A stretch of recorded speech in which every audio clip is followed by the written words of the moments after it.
Once my son is gone, you'll be going back to your parents' place, right? We'll live in this house then." My dear husband had suddenly passed away. Right after the funeral, while I was engulfed in sorrow, my husband's parents came to see me. Even though it's not much, this house is filled with memories of living with my husband. Why do I have to leave? But mother-in-law, without a moment's pause to let me wipe my eyes, bluntly said that. My name is Susan. I'm an administrative worker at a real estate agency. My meeting with my dear husband David was facilitated by the real estate agency where I work. David was the brother of my male colleague Michael, and they were very close. Since their workplaces were near, David often visited. As I worked in the same administrative role, I grew close to Michael, who would later become my brother-in-law. This connection led to Michael introducing me to David. Gradually, David and Michael started inviting me for lunch, and we began spending more time together. I thought of David as a cheerful, nice guy with whom I shared a lot in common, but I hadn't seen him in a romantic light. I assumed he felt the same, until one day when everything changed. We were supposed to meet at a restaurant Michael had reserved, but he had a sudden emergency and couldn't make it. It seemed wasteful to cancel the reservation, so for the first time, it was just the two of us. I later found out that this was arranged by the brothers, with Michael conspiring to give David and me some alone time. The food was delicious, and our conversation flowed. We quickly became close, discussing our backgrounds and values. The more I learned about David's inner self, the more I was drawn to his warm smile. This day marked a turning point in our relationship. It didn't take long for us to get married. I have Michael to thank for making this happen. In that sense, and in future events, I can't thank Michael enough. Then came the day of the family meeting with my in-laws. Feeling anxious, I was met by my in-laws with great warmth and kindness. Their caring and considerate conversation eased my nerves. "I'm so glad you could come. We've been looking forward to meeting you, Susan. I've cooked a lot, hoping today would be a special day," Mother-in-law Emily said, taking great care of me. My in-laws, like their eldest son David, were independent and very approachable. I was relieved and grateful for the enjoyable time at my in-laws. Our interactions continued, and they always supported our happiness, never imposing their views on marriage or children.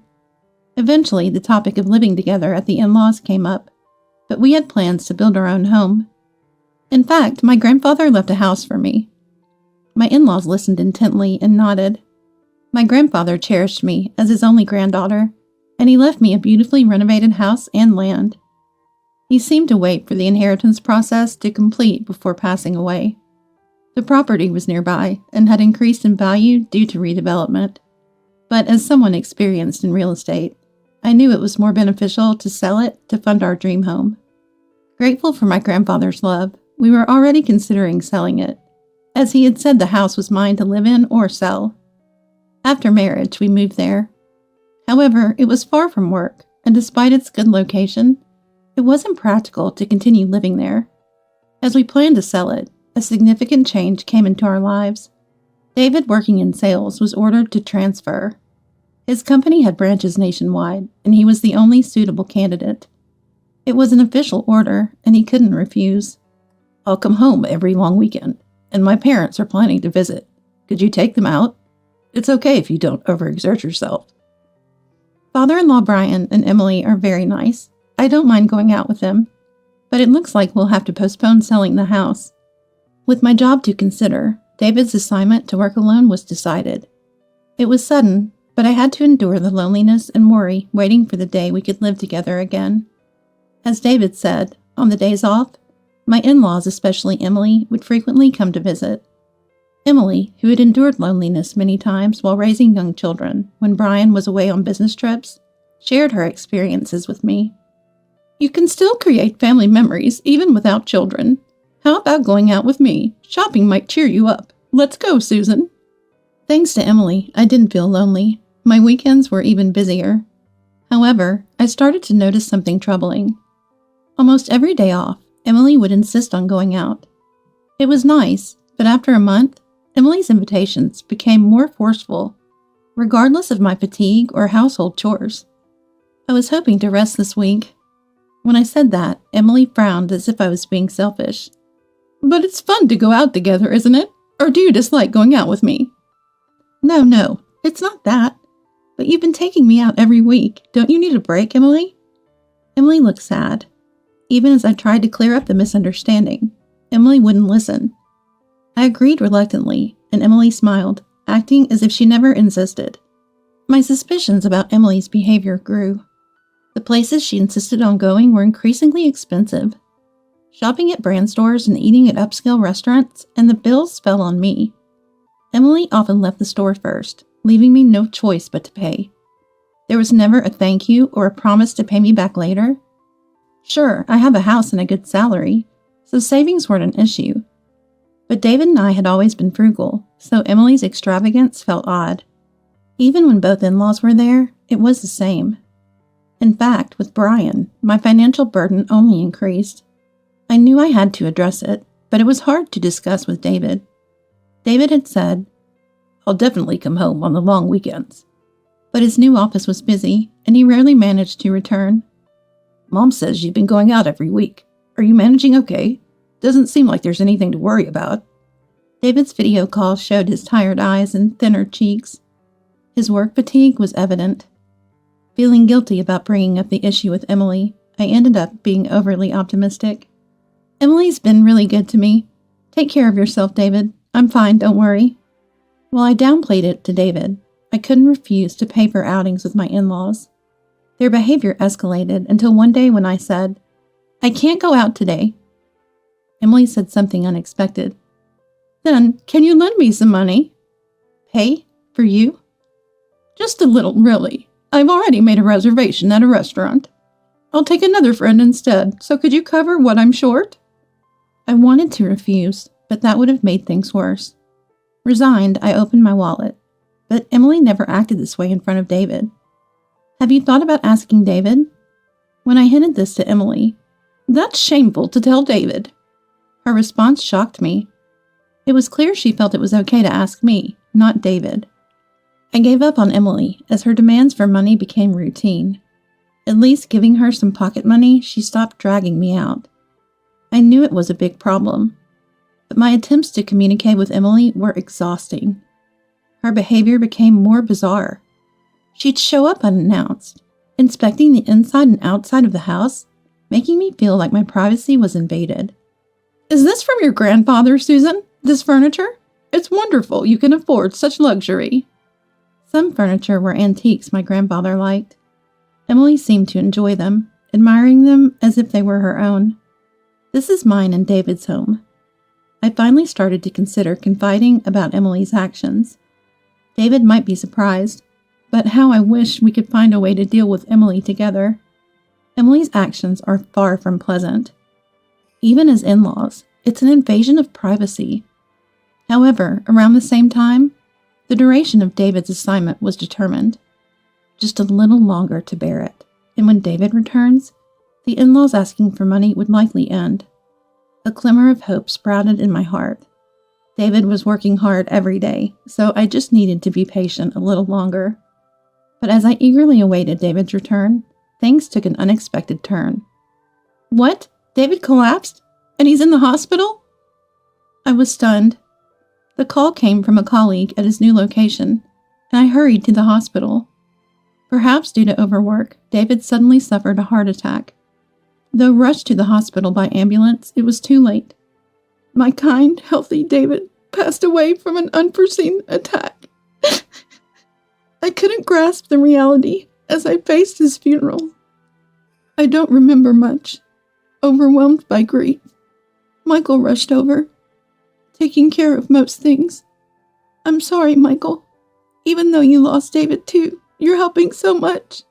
"It's David's funeral. Of course I should help. How about the land? Is the house ready?" We talked while cleaning up after the funeral. I nodded and said, "Everything's perfect." Then a few days after David's funeral, my in-laws came to the house. But it was clear they weren't there to console me. "It's a shame about David, but we're here for you, don't worry." Emily's face had a strangely unpleasant smile. To my astonishment, she had arranged a truck, packed to the brim with furniture and belongings from her house. I was too shocked and confused to speak. This looked like a move. Emily and her husband were planning to move in without discussing it with me? Why were they doing this? But the answer was clear. Are you after my land? I voiced my concern amidst the confusion. Emily showed a cold smile. The land value has soared. We've been eyeing this house for a long time. In fact, Susan, it's thanks to this inheritance you married David. We allowed the marriage because you inherited it. I was overwhelmed with despair, lost for words. Emily, you mean you're moving in with me? Excuse me? What nonsense are you talking about? I asked in confusion, and Emily got angry. David's death was unexpected, but even if it hadn't happened, Emily intended to take this house. My in-laws were trying to replace me as the landowner. They assumed I'd leave the house because David was gone. Now that David is gone, you'll go back to your parents, right? It'd be sad to leave this house empty, so we'll live here. That's why I'm telling you not to worry. Emily's smile twisted in distortion. While feeling fear, I pointed out Emily's mistake. But the house is already sold. I restrained my laughter at Emily's misunderstanding, but couldn't hide my unpleasant smile. Emily, in turn, huh? Froze. Just then, a different moving company's truck arrived. Sorry, we're here to deliver to this house. A burly mover came down, speaking to us due to the confusion of another truck being present. Emily's movers also came down. Realizing something was amiss due to the arrival of the other truck, they looked bewildered. Both in-laws were flustered and incoherent. Arguing with everyone wouldn't resolve anything. Seeing my in-laws in panic, I began to regain my composure. Then I promptly gave instructions to move the truck. This house has already been sold, and the contract finalized. A new family is moving in, so you can't bring their belongings into someone else's house, right? As the movers were astonished, a luxurious car pulled up. Out came a wealthy-looking couple and their children. In fact, the land was no longer mine. They were the new owners. My in-laws were increasingly confused, unable to comprehend what was happening. Please move the truck quickly. The new occupants can't start their work. Somehow I managed to get Emily's truck moved, and the movers immediately began their work, efficiently transporting brand new furniture according to the planned procedure. Emily and her husband, unable to accept this, started to persistently pester me at the entrance. The occupants, realizing the situation, took their family back to the car and then came over to confront us. Who are you? We bought this house. Please let the truck go soon. I hadn't expected my in-laws to visit, so I apologized repeatedly to reassure the new owners. But Emily and her husband didn't leave. They pushed past us and barged into the house. Of course, the house had completely changed from what they knew. None of the furniture my husband and I used was left. Emily was shocked at the sight and started to make a scene. What's this? The house is empty. The antique furniture, the lighting, I love those. What's going on? Emily was infuriated, unable to understand what was happening. The occupant finally snapped. I'll call the police. Frustrated, Brian quickly grabbed Emily and retreated. Once away from the scene, the heated Emily quieted down somewhat. First, I apologized to the occupants. There could still be future problems, they warned. So I provided them with my in-laws' names and addresses to somehow resolve the situation. Feeling a deep sense of exhaustion, I still had things to explain to my in-laws. I went back to them and calmly explained that the move had been completed just days before David's death. The plan was always to sell the house along with the land. It was the original plan, though it had been paused due to David's solo assignment. The smooth progression of the plan was due to a certain background. It was Michael who encouraged our decision. Confused by my in-laws' change, especially their demand for money, I didn't want to worry David and couldn't consult him, leading to days of despondency. Michael noticed and came to my rescue. Michael, who didn't get along with his parents, if you're in trouble, I'll help, had offered. Trusting Michael, who promised to keep it a secret for the sake of our marital harmony, I decided to confide everything. Upon hearing it, Michael was furious with his parents. Michael, David's brother and my colleague, understood their scheme well. For him, David was his only family, and he saw me, David's wife, as family too. My parents will either try to live in that house eventually, or conveniently kick both of you out to make it their own. According to Michael, both parents were pretentious and unscrupulous, especially Emily, who was selfish and malicious under her refined exterior. Hearing these intense stories about his own family from Michael, David never knew this side of his parents because they hid it from him, the heir. Anyway, to avoid losing it to them, Michael suggested we sell the land early. I agreed with Michael's suggestion and decided to proceed with the sale. Even though it was a valuable inheritance from my grandfather, I didn't want it to become an obstacle for us. Rather, because it was important, I didn't want to leave any troubles. Of course, it wasn't a decision made on my own. I had discussed it with David while he was alive and had his agreement. At that time, David learned about all his parents' actions. Though I didn't want to tell him, I couldn't complete the sale alone. But David understood why I couldn't consult him and condemned his parents' actions. I'm sorry I didn't notice. If it's okay with you, Susan, let's finish the sale before my parents make a move. It's a shame about the house inherited from grandfather-in-law. No, it's okay. If it's going to cause trouble, grandfather would agree to let it go too. I decided to sell the land, not to protect my relationship with my in-laws, but to safeguard the future I had with David. Michael, a real estate expert, exerted his efforts in the sale, finding the ideal buyers. My task was to find a new place to move as soon as possible and act naturally to prevent my in-laws from finding out. The house, while lived in, was almost like new, so we were able to keep the price reasonable. Thus, a buyer was quickly found and the sale was swiftly concluded. They were the family that had just arrived. Originally, I had planned to wait in our new home for David's return. David was pleased about the sale, so it was only regrettable he wasn't here. The movers efficiently transported the furniture. The evicted in-laws watched from a distance as the move continued smoothly. They stood dumbfounded for a while, but that couldn't last forever. The movers they had hired, angry and confused, demanded an explanation. From their perspective, the booking mistake was inconceivable. I can't believe this is happening. It's a breach of contract. They questioned my in-laws, who in their panic struggled to explain.